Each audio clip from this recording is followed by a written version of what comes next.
Here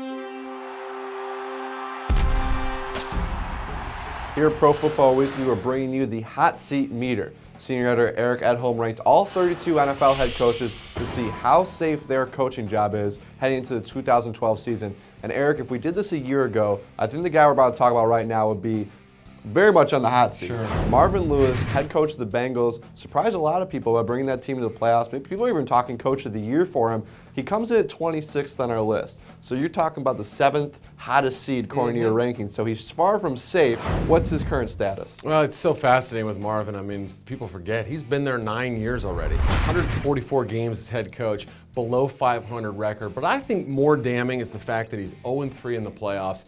You know, really hasn't been able to consistently get ahead of Pittsburgh or Baltimore, but also not being able to win a postseason game, and including last year.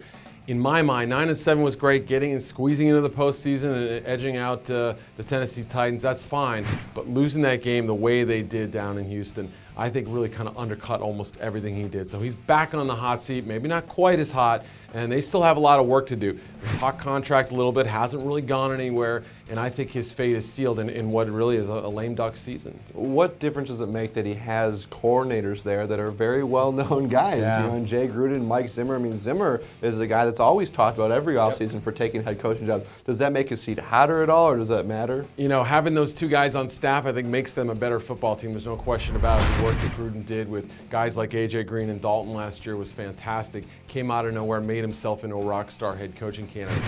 But the fact they've got two possible replacements on the staff, you know, a little internal pressure there. And Zimmer's a guy, like you said, I think should be a head coach, should have been one by now. So that really does change the dynamic a little bit. You know, Mike Brown has always found ways to kind of cut corners, save costs. You know, I think it would be a lot easier for him to promote somebody from within than it would be to go out and sign a big-name free agent head coach. So I think it puts pressure on him, and you could make the argument that Lewis could actually be higher on this list. You know, I think even though he took the Bengals to the playoffs last year, it's far from high expectations Cincinnati. They're still, in a lot of people's minds, behind the Ravens and Steelers. Sure. You know, it just kind of has status quo. You got an Andy Dalton who's second-year quarterback. Your best player on offense is A.J. Green, a second-year wide receiver. So you're banking on those young players to have another good season. How much patience is Mike Brown going to have with Marvin Lewis considering all those factors? That's the biggest question, and their relationship has changed. It's been strange. I mean, it's really hard to get into the head of Mike Brown and try to figure out what he's going to do, not only with his head coaches, but with his franchise. They've disagreed on a lot of things. Lewis has won some battles, but I think in this case, winning is going to be the ultimate salve. I mean, that's going to be the one thing that's going to save him. If they repeat what they did last year, make the playoffs and lose a game, I think he has to keep him, doesn't he? But people in Cincinnati would say, look, 10 years, you've done enough, below 500, we still can't stand for this, he's got to go. It is amazing to think about the teams in that division, and Marvin Lewis is the longest tenured Unreal. head coach in the AFC North and hasn't won the playoff game, as you mentioned.